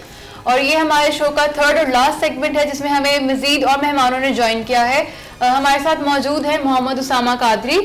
ये जो है बड़े डेडिकेटेड और हार्ड वर्किंग एनर्जेटिक स्टूडेंट हैं FMCS के। और उन्हीं के साथ मौजूद हैं अहमद बिलाल अवान जो कि मैनेजर स्टूडेंट अफेयर्स हैं। और अब मैं अपनी दूसरी जानिब आऊँ तो हमें ज्वाइन किया प्लेक्ट्रा की मेंबर है मिनाहिल। और इन्हीं के साथ मौजूद हैं अहमद, ये प्लेक्ट्रा जो सोसाइटी है उसके मेंबर हैं और गिटारिस्ट भी हैं। सबसे पहले तो आप सबको UCP TV की तरफ से और हम दोनों की तरफ से जश्न आज़ादी मुबारक। और हम दोनों आपका वेलकम करते हैं कि आप लोगों ने हमारा जो है प्रोग्राम ज्वाइन किया। सबसे पहले अहमद भाई आपकी तरफ आते हैं, कैसा दिन गुजरा आपका आज़ादी का? 2 बजे आपने हमें ज्वाइन किया, इससे पहले आपकी क्या मसरूफियात थी? इससे पहले यही था कि अपने जितने भी बहन भाई और फैमिली मेम्बर्स और भांजे भांजियाँ उन सबको बैजेस वगैरह ला के दिए हैं। जो छोटे हैं उनको ऑब्वियसली कपड़े भी ला के देते हैं ताकि वो थोड़ा उनके अंदर फील आए। बचपन से ये फील उनके अंदर आनी चाहिए इस डे को मनाने के लिए। तो मैं समझता हूँ कि ये बचपन से ही उनके अंदर ये आदतें डालनी चाहिए कि इसको कितने जज्बे से मनाना चाहिए। बिल्कुल ऐसी बात है। उसामा आपकी तरफ आते हैं। आप पहले तो मैं ये सबको बताते चलूँ कि उसामा रोज़ जो है उकाड़ा से लाहौर UCP क्लास लेने आते हैं। तो उसामा ये क्या सीन है, मतलब आप क्यों मतलब रोज आते जाते, आप यहाँ हॉस्टल में क्यों नहीं मतलब रहे? ऐसा है कि जब when I joined UCP, so सबसे पहले मैंने हॉस्टल को ही ज्वाइन किया था और वहाँ पे रहना स्टार्ट किया था। then I realized very short term of period कि यार hostel is not for me. Like मैं हॉस्टल में नहीं रह सकता because the environment it's okay, I'm talking about according to my perception and my frame of reference, the जो उसका environment है हॉस्टल का, I don't live in such environment. Sorry for those who are living in the hostels. कैसा लगता है आपको environment? क्या environment था जिसने आपको तंग किया और आपको हॉस्टल छोड़ना पड़ा? देखिए फर्स्ट ऑफ ऑल मैंने कभी जिंदगी में स्मोकिंग नहीं की। like मैंने कभी भी किसी ड्रग को भी हाथ नहीं लगाया। when I joined hostel on a very first day I said that person जो कि वहाँ पे ऑलरेडी मौजूद था कि यार आप स्मोकिंग ना कीजिएगा cause कोरोना अब आया। मैं मास्क 2010 से यूज कर रहा हूँ for daily basis cause I traveled a lot सो क्या हुआ, मैंने जब उसे कहा कि आप स्मोकिंग ना कीजिए तो उसने यानी रात को ना पूरी एक प्लानिंग सेट की हुई थी कि आज ये बस वापस आए और इसकी फैंटी लगानी है। खैर वो उस दिन उसके दोस्त नहीं आ सके और वेरी नेक्स्ट डे मेरा भी एक दोस्त आ गया जो कि बॉडी बिल्डर था और उसने वेरी नेक्स्ट डे उनको सही रगड़ा लगा दिया। मतलब आते ही 3-4 लोगों को उठा के, जिस तरह हल्क नहीं पहनता वो मूवी में ऐसे ऐसे, उस तरह से उसने रगड़ा लगाया उनको कि अगर नहीं आप लोगों ने स्मोकिंग छोड़नी तो आई विल बीट यू। सो अच्छा, अब उस दिन अपनी खाला के पास चला गया second day of that, you know, after joining that hostel. So जब सेकंड डे गया तो थर्ड डे में वापस आया। अब हम दोनों लेटे हुए हैं, रात को 2 बजे का टाइम है, सर्दी है, कंबल लिया हुआ है ऊपर और एक बेल्ट आई है मेरी कमर पे और मेरी बस आह निकली है। So that was a moment. तो मैंने सुबह अपने पापा कॉल किया, मैं कहा I'll never gonna be, you know, stable in that condition, you know. So पापा ने कहा कि तुम अभी वापस आ जाओ। From that day I just, you know, spent 3 days in hostel. After those 3 days मैं डेली आता हूँ। It's been 1.5 year कि मैं डेली अपने घर से। कितना टाइम लगता है आपको आने जाने में? It will take about 4 hours। अब आप कहेंगे कि 120 kilometers in how 4 hours? You know, मैं एक गांव में रहता हूँ। It's, you know, 17 kilometers away from my city. First I have to travel from my village to city. फिर वहाँ मैं वैन में बैठता हूँ। वैन में मुझे तकरीबन फॉर एग्जांपल अब वैन नहीं भरी हुई, लाइक हमारे वहाँ पे डेवो या कोई, यू नो, प्रोफेशनल सर्विसेज नहीं है, तो क्या है कि वैन में बैठ के मुझे 1 घंटा भी इंतजार करना पड़ता है। Like today I, you know, sit for like 1 hour in van. So then van start और 2.5 घंटे वैन में हमें लगते हैं। तो मतलब काफी टाइम कंज्यूम करना, बट आई एम अडेप्टेबल, मुझे कोई प्रॉब्लम नहीं है। इन शॉर्ट आपका जो हॉस्टल का एक्सपीरियंस है वो बिल्कुल भी बड़ा मजेदार है। और इसके लिए मैं आपको मजे की बताता हूँ, जब मैं गया हूँ ना तीसरे दिन, तो मेरे दोस्तों ने मुझसे पार्टी मांगी है कि पहली मार की पार्टी दो, मैंने उसकी वीडियो भी बनाई है, उनको पार्टी दी है, मार पड़ी है भी।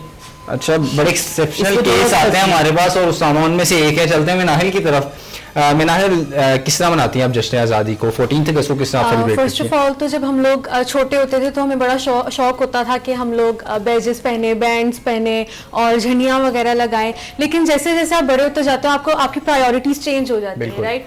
तो लास्ट 3 years से तो मैं 14 अगस्त जो है वो NGOs में जाके सेलिब्रेट करती हूँ बच्चों के साथ। लेकिन ऑब्वियसली आज यहाँ पे आना था तो बस आज यहाँ पे दिन गुजरा। यानी आपका एक्सपीरियंस NGOs के साथ सेलिब्रेशन का किस तरह और बचपन से जिस तरह सेलिब्रेट करते हैं? लाइक 3-4 years हो गए। मैं पहले रमज़ान में जो है वो डोनेशंस वगैरह जो है वो इकट्ठी करती हूँ, ठीक है, और फिर उसके बाद वो NGOs में जाकर हम लोग देते हैं, बच्चों के साथ सेलिब्रेट करते हैं रमज़ान। लेकिन जो 14 अगस्त है उसमें ये होता है कि बच्चों के लिए हम लोग चीज़ें लेते हैं, लाइक जो 14 अगस्त की एसेंशियल्स होती हैं वो लेके उनके पास जाते हैं, तो उनके पास तरह सेलिब्रेट करते हैं। चलिए, तो बहुत अच्छी बात है और एक यही जज्बा होना चाहिए, एक पाकिस्तानी का इसारो कुर्बानी का जज्बा ज़रूर होना चाहिए। जी अहमद, अब आप बताएं कि आप किस तरह से जो है ये सेलिब्रेट करते हैं इंडिपेंडेंस डे? जिस तरह मतलब लड़के यूजुअली मतलब नजर आते हैं कि वो 13 अगस्त की रात को, की तरफ भी आएंगे जी बिल्कुल आएंगे, 13 अगस्त की रात को बाहर निकल जाते हैं और बड़ा शोर मचाएंगे और सब कुछ, तो इस तरह का ही सीन है। मेरे घर में हम जॉइंट फैमिली है, सिस्टम है हमारा, और मेरे कजन वगैरह भी हैं, वो छोटे हैं मुझसे। तो हमारा यूजुअली यही होता है झंडियाँ लगाना सुबह के टाइम पे, जो बच्चों का ये ट्रेडिशन है पाकिस्तान में, ये शुरू से एक रिवायत चलती आ रही है। ये जज्बा पैदा करती है बच्चों के अंदर और सेंस ऑफ ह्यूमर उनमें एक बात जगाती है, आज़ादी का मकसद बताती है पाकिस्तान की। उसके बाद यूजुअली सारा दिन बस बच्चों के साथ ही, यानी आपके जो 14 अगस्त है वो बच्चों के साथ मनाई जाती है, मतलब एक यूजुअली छुट्टी का दिन होता है, आप उसी तरह मनाते हैं। अहमद भाई, आपकी जाने बातें हैं जी, किस तरह यानी इसको सेलिब्रेट, मैं पहले तो इसका कंपैरिजन करने लगा था, लेकिन मैं वही पूछना चाह रहा हूँ कि क्या आप भी लड़कों की तरह से लड़के आज़ादी मनाते हैं? जिस तरह वो रोड्स पे निकलते हैं, सलेंसर निकाला, बाजे पकड़े और शुरू हो गए, क्या आपका कोई एक्सपीरियंस रहा है पहले? एक्चुअली स्टार्ट से बचपन से ही मदर ने जो सिखाया वो यही सिखाया है कि जो 14 अगस्त जो इंडिपेंडेंस डे है उसको, उसका मतलब बिल्कुल ये हरगिज़ नहीं है कि हम लोगों की दिल आज़ारी करें, सड़कों पे निकलें, बाजे बजाएं या लोगों को तंग करें। उसका बेसिक पर्पज़ ही ये है कि आप लोग जश्न मनाएं और तरीके से मनाएं, लिमिट्स में रह के मनाएं, जिससे लोग दूसरे लोग हर्ट ना हो। इवन कि मैंने ये भी देखा है कि लोग बहुत ऊंचा ऊंचा म्यूजिक भी लगा लेते हैं और सड़कों पे डांस भी कर लेते हैं। ऑब्वियसली वो कर, मैं ये नहीं कहता कि 14 अगस्त का दिन होता है और गाड़ी में इंडियन म्यूजिक लगा होता है, आधा किलो पाकिस्तानी आप स्टैंड पे बने होते हैं, बिल्कुल ऐसे। लेकिन मेरा जो सोचना है वो ये है कि इस दिन को मनाना चाहिए, लेकिन एक अपने अंदाज से, अपने रंग से, ना कि दूसरों को फॉलो करके, अपने जो हमसाया मुल्क है उनको फॉलो करके। अपने अंदाज से उसको मनाना अपने चाहिए, tradition को जो है वो अपने follow traditions करना को। चाहिए। मुझे याद है कि जब हम छोटे थे और हम लोग 12 अगस्त से ही हम एक वो झंडियाँ ले आते थे और एक धागा बांध के उसको हम उसका जो मटेरियल था सारा खुद ही तैयार करते थे घर पे, उसको फिर हम पेश करते थे सब झंडियाँ पूरी गिन के इस लाइन में कितनी लगनी है, फिर पूरा घर से जाते थे और बड़ा एक एनवायरनमेंट होता था और गली पूरी से जाते थे। लेकिन अब अनफॉर्चुनेटली आस्ता आस्ता ये चीज़ें खत्म होती जा रही हैं, लेकिन हमें इनको रिवाइव करना चाहिए, ये चीज़ें बहुत ज़रूरी हैं और यही हमें सेंस देती हैं। एक पता चलता है जो है जिंदा कौम है और जिंदा कौमें अपनी जो आज़ादी है वो किस तरह मनाती हैं। उसामा अहमद भाई से तो मैंने ना पूछा था उनसे, यानी कि सवाल था कि आपने इस तरह मनाई, आपका एक्सपीरियंस था, तो आपसे तो मैं यकीन पूछना चाहूँगा कि आपने बाजा ले लिए? देखिए बाजा ने लिया, लाइक मेरे पास ना पापा ने मुझे, मैंने खुद कहा कि उन्होंने मुझे ना CG 125 लेके दें back in 2010 when I was 10 years old और 10 साल की था। और वो उसके स्पेसिफिकली वजह ये थी, अच्छा मैंने वो न्यू बाइक ली, उसके साइलेंसर के बीच में से वो दोनों प्लेट्स निकलवाई, उसको कटिंग करवाई और बाकायदा तौर पे एक सिस्टम बनाया और 4-5 दोस्तों के साथ उसके पीछे झंडे सेट करके हम निकलते थे। दिल आजारी एक एक डिफरेंट चीज है। खाली सड़क है यार, वो कितनी दूर तक जा रही है, सिकंदर इकबाल रोड है हमारे उकाड़ा पे, उसके इर्द गिर्द कोई घर नहीं है, कोई वहां पे हॉस्पिटल नहीं है, वहां पर हम लोग मलक हीरा का सबसे बड़ा ग्रुप है उकाड़ा के बीच में, और वो हम लोग, यानी कि मैं तो वन विलिंग नहीं करता लेकिन हम लोग इंजॉय करते हैं। और मेरा ये अपना परसेप्शन और मेरा अपना फ्रेम ऑफ रेफरेंस है, मेरे अपने स्कूल ऑफ थॉट्स हैं when it's about to enjoying the days, when it's about to celebrating. हमारे लिए बड़ी ऑनर की बात है कि हमें उसामा कादिर ने ज्वाइन किया है, जो कि सारी चीजें अपनी हैं, बहुत इंटरेस्टिंग। बात ऐसे है कि मैं तो इसे इसी तरह से करता हूँ, लाइक मैं जाता हूँ उनकी वीडियोग्राफी भी बनाता हूँ अपने फन के लिए, और समटाइम्स अपना वो बाइक भी निकालता हूँ जो कि मॉडिफाइड वाला है, तो अभी वो पापा से छुपा के ही रखे हुआ सिलेंसर अभी लगाते हैं घर जाके। अच्छा सही। अच्छा मिनाहिल, बचपन की जो 14 अगस्त उसको देखें और अब देखें कि क्या फ़र्क नज़र आता है? बचपन की ऑब्वियसली वही 14 अगस्त होती है जो बच्चे लाइक गलियों में इकट्ठे हो जाते हैं, झंडियाँ लगाते हैं, फिर एंजॉय करते हैं, मतलब उनकी आपस की अपनी गैदरिंग्स होती हैं, वो नहीं देखते बड़े क्या कर रहे हैं क्या नहीं।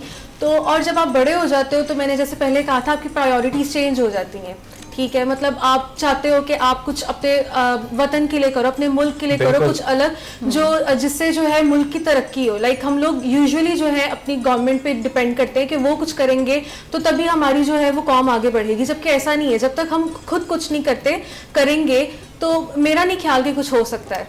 यानी इंडिविजुअली हमें अपना रोल प्ले करना चाहिए, जब तक हम खुद नहीं करेंगे कोई भी नहीं करेगा। और एक बार फिर से अहमद भाई आपकी तरफ आते हैं, आप तो यूसीपी की बड़ी इंस्पायरिंग पर्सनैलिटी हैं, लोग आपसे काफ़ी इंस्पायर हैं, तो एक इधर जो पहले मेंशन नहीं कर सके वो बात ये कि हम अपने जो व्यूअर्स हैं उनको बताते चले कि अहमद भाई जो थे पहले स्टूडेंट ही थे यूसीपी के, और फिर एक मौका आया और स्टूडेंट अफेयर्स के जो हैं वो मैनेजर भी बन गए। तो ये सारी स्ट्रगल को आप किस तरह देखते हैं? बेसिकली मैं जब यूसीपी में आया 2010 में MBA स्टार्ट किया मैंने यहाँ से, तो मेरे लिए बड़ा चैलेंजिंग था सब कुछ, डिफरेंट तरह के लोग थे। सबसे बड़ा चैलेंज ये था कि को एजुकेशन थी। मैं उससे पहले BCom पंजाब कॉलेज से था, फिर ICOM भी मैं मतलब ऑल बॉयज़ में पढ़ा हूँ। तो ये चैलेंज था सबसे पहले कि मैंने अपने आप को किस तरह से इस एनवायरनमेंट के अकॉर्डिंगली मैंने अपने आप को चेंज करना है, किस तरह से इसमें ढालना अपने आप को, वो एक सबसे बड़ा चैलेंज था। उसके बाद जो बाकी एनवायरनमेंट था उसके अकॉर्डिंगली मैंने सब कुछ देखना था। तो ये स्ट्रगल जो थी, मुझे एक्चुअली जो मेरा ख्वाब था, छोटे बचपन से ही कुछ ख्वाब होते हैं जो आप लोग खुद देखते हैं। बिल्कुल। कुछ तो आपको आते हैं, कुछ लोग आप खुद देखते हैं। जो आपको आते हैं वो सोए जाते हैं और जो आप देखते हैं वो खुली आंखों के साथ देखते हैं। खुली आंखों से। तो वो जो ख्वाब था वो हमेशा मैं इसी तरह देखता था कि मैं कहीं पे जा रहा हूँ, किसी को मेरी हेल्प की ज़रूरत है तो मैंने उसकी हेल्प कर दी, या किसी को कोई चोर पड़ गए, डाकू पड़ गए, मैं आया हूँ, मैंने उनको बचा लिया। इस तरह के ख्वाब देखता था मैं, और मुझे मतलब ना फेमस होने का थोड़ा एक क्रेज़ था उस टाइम पे। जब मैं यूनिवर्सिटी में आया मुझे बड़ा होता था कि यार मैं लोगों से मिलूँ, लोगों को जानूँ। तब यहाँ पे स्ट्रेंथ इतनी ज़्यादा नहीं थी स्टूडेंट्स की, फैकल्टीज़ भी 7 फैकल्टीज़ थी, और मेरी ट्राई होती थी कि मैं एक एक बच्चे को हर फैकल्टी से स्टूडेंट लाइफ में सबको जानूँ। और ये मतलब मैं इसमें बड़ा कामयाब भी हुआ, और मैं मतलब सब सोसाइटीज कौन से ईयर में ज्वाइन की थी यूसीपी? मैंने 2010 में। 10 में। अच्छा। और 14 तक मतलब 3.5 इयर्स का था।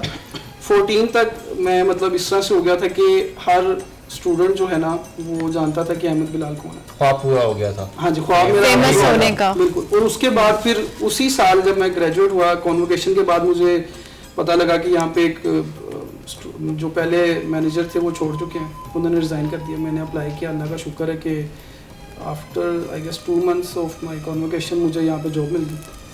और वो जॉब भी फिर मेरे मतलब की थी, हीरो बनने वाली। और मैं बताता चलूँ कि कुछ जो होती हैं हम अपने अंदर खुद हीरो होते हैं, और जो अहमद भाइयों अपनी लाइफ में सब बाकी सबके लिए भी हीरो हैं। और एक मजीद चीज़ जो मेंशन करता चलूँ कि अहमद भाई एक ट्रस्ट भी चला रहे हैं जिसके ज़रिए वो जो मुस्तहिकीन हैं उनकी हेल्प करते हैं। किसी को किसी चीज़ की ज़रूरत है तो अहमद भाई बढ़ चढ़ के हिस्सा लेते हैं। इन्हीं ख्वाब भी पूरा हो गया और हीरो भी बन गया। हीरो भी बन गया। अच्छा उसामा, आप से मैं मिली नगमा जरूर कोई सुनना चाहूंगी, आपका फेवरेट मिली नगमा कोई? अच्छा, पहली बात ये है कि मैंने सिंगिंग कभी जिंदगी में नहीं की, तो आज कर लो। सो आज भी मुश्किल ही होगी। मिली नगमा मिली नगमा तो हर कोई मतलब बड़ा पेट्रियाटिक हो के फील्ड में आके गा ले। मेरा ये अपना ख्याल है कि music is something which you know, जो बीट्स होती है म्यूजिक के, which calibrated with your heart, जो आपके दिल की धड़कन है ना उसके साथ वो कोलैबोरेट करती हैं, कैलिब्रेट करती हैं। सो म्यूजिक को मैं कभी भी उस सेंस में नहीं सुनता लाइक मैं बहुत जॉयएबल यू नो म्यूजिक सुनता हूँ हमेशा से। और जो मेरी sensation in a sense of 14 अगस्त रही है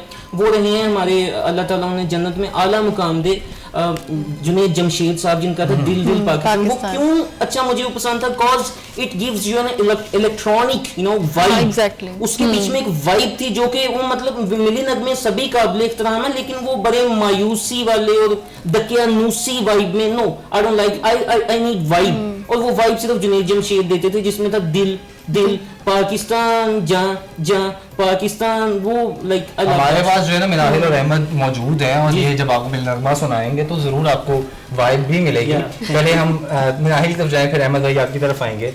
पहले तो आपसे कोई मिली नगमा सुनेंगे। जी ज़रूर।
क्या बात है, जबरदस्त उसामा। उम्मीद है आपको जो वाइब है वो मिल गई होगी। बहुत वाइब मिली है या जी।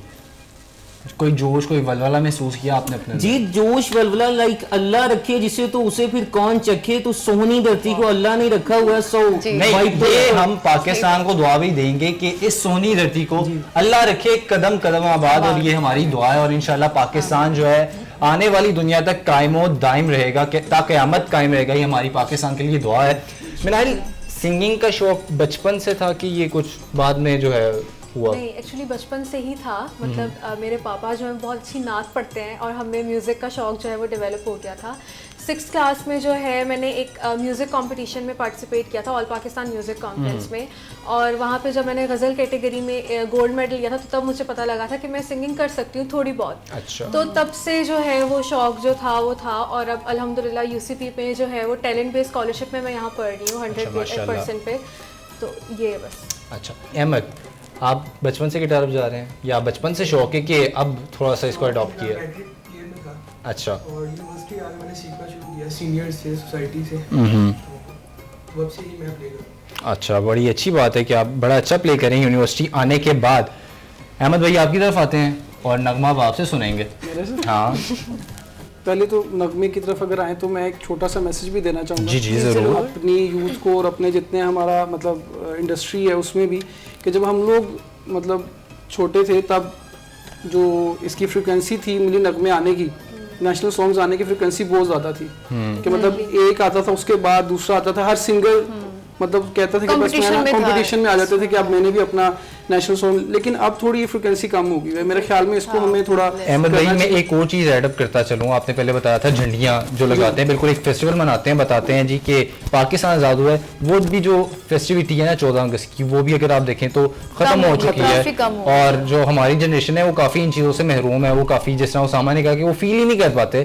तो नहीं, मैं थोड़ा सा आपसे इख्तलाफ करूंगा। मेरे ख्याल से ये भी हम लोगों ने प्रीवियसली सुना भी कि हम उस चीज़ को महसूस नहीं करते या फील नहीं करते। मेरा ज़ाती सा ख्याल है कि अभी भी बहुत सारे इलाके हैं जहां वो बिल्कुल वैसे ही फेस्टिवल्स को मनाया जाता है। शायद हम वहां से मूव कर गए हैं, शायद हमें अपना भी एक देखना चाहिए। हम वहीं पे रह रहे हैं जहां पे ये झंडियां लगती थी, वो छोटे छोटे गांव में घर के, आज भी हम वहीं पे हैं, वही चीजें सेलिब्रेट करें। खत्म नहीं हुआ ये सब, लेकिन कम हो गया, बहुत कम हो गया जी। और सिर्फ झंडियाँ गांव में थोड़ी लगती थी, शहरों में लगती थी, घरों में हर घर पे सजती थी। लैंड क्रूजर के पीछे भी लगाते हैं वो लोग। आएंगे अहमद भाई आपकी तरफ। अच्छा जी। रहे ना रहे ये जीवन कभी, बनी ये रहे दोस्ती, है तेरी कसम ओ यारा मेरे, जुदा हम ना होंगे कभी, हमेशा रहे तू साथी मेरा, ये बंधन रहे यूं सदा, ये ताकत तेरी ये कुव्वत तेरी, बड़े है मेरी ये दुआ, ओ मेरे यार तू मेरा प्यार, सदा रहे तू सलामत, तेरी मेरी ये दोस्ती, यूं ही रहे ता कयामत। क्या बात है। और अहमद भाई ने जो क्या कहते हैं 14 अगस्त का जो ट्रांसमिशन है उसके ज़रिए जो है अपना पैगाम या अपना जो प्यार है अपने दोस्तों के लिए वो उन तक पहुंचा दिया है। ट्रांसमिशन का एंड करने से पहले मैं चाहूँगा कि जो हमारे गेस्ट इधर मौजूद हैं सबसे पाकिस्तान के हवाले से एक मैसेज ले लिया जाए। तो सबसे पहले चलते हैं अहमद भट्टी आपकी तरफ। पाकिस्तान के हवाले से यूथ को यही पैगाम है, हार्ड वर्क इज़ की। और पहले एक बात उसामा ने किया कि हम गवर्नमेंट पे पूरी बात डालते हैं कि गवर्नमेंट, मिनाहिल ने किया ये बात कि गवर्नमेंट कुछ नहीं करती, तो हमें इटसेल्फ हमें अपने आप को देखना चाहिए कि हम लोग किस स्टेज पे खड़े हैं। हम दूसरे गवर्नमेंट को अगर ब्लेम कर रहे हैं, क्योंकि चेंज अपने आप से आता है, चेंज किसी दूसरे से नहीं आता। बिल्कुल, we have to change ourself. जी मिनाहिल। एग्जैक्टली मैं भी ऐड करूँगी that we have to change ourselves.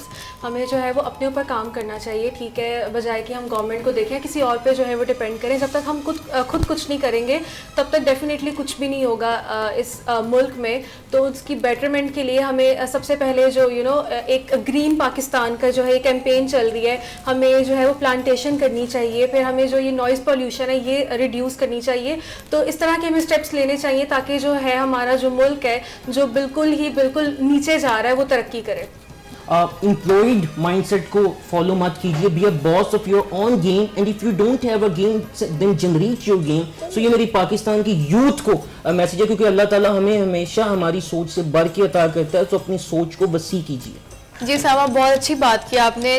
अब हम चलते हैं अहमद बिलाल की तरफ। अहमद, आपका कोई मैसेज? मैं एक यही मैसेज दूंगा कि आप लोगों ने सुना होगा कि धरती माँ के बराबर होती है, तो जिस तरह आप अपनी माँ के साथ अटैच हैं, जिस तरह से आपके इमोशंस अपनी माँ के साथ अटैच हैं, इसी तरह आपके इमोशंस पाकिस्तान के साथ अटैच होने चाहिए। और मैसेज जो सबसे बड़ा मैसेज यही दूंगा कि जहाँ पे आप कोई टैलेंट देखें किसी भी तरह का पाकिस्तानी के अंदर, उसको प्रमोट करें। हम इंडिया को प्रमोट करते हैं, हम वेस्टर्न जितनी भी कंट्रीज हैं सबको प्रमोट करते हैं। हमारे पास इतना टैलेंट है। यूसीपी के अंदर मैं अगर सिर्फ यूसीपी की एग्जांपल लूँ तो हम लोगों के पास इतना टैलेंट है। आप लोग माशाल्लाह कितने टैलेंटेड हैं। Thank you so much. हर बंदा टैलेंटेड है। बात यह कि उसको प्रमोट करने के लिए एक प्लेटफॉर्म चाहिए होता है। वो इंशाल्लाह आप सबसे रिक्वेस्ट है कि आप सब पाकिस्तान में जितना टैलेंट है उसको प्रमोट करें। Thank you so much Ahmed भाई। मुझे और इब्राहिम मेहदी को जो है अब इजाजत दीजिए। और मेरी तरफ से, हफ्सा की तरफ से और जितने मेहमान मौजूद हैं उनकी तरफ से, FMCS की तरफ से, यूसीपी टीवी और यूसीपी की जानिब से तमाम देखने वालों को जश्न आज़ादी मुबारक। पाकिस्तान जिंदाबाद।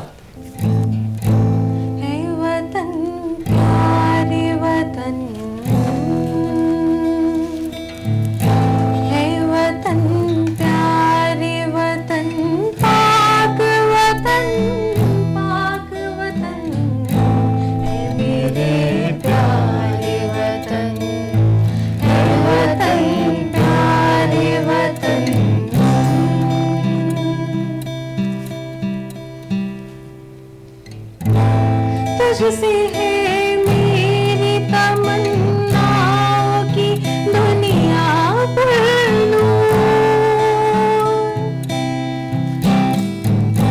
तुझसे है मेरी तमन्नाओं की दुनिया पर अज़्म मेरा कभी मेरे इरादे हैं करियो मेरी हस्ती में अना है मेरी मस्ती में शौक जाफिज़ा मेरा तख़य्युर है तो शीदीर है सुगन है मेरे प्यारे वतन है वतन प्यारे वतन पाक वतन है मेरे प्यारे वतन है मेरे प्यारे वतन।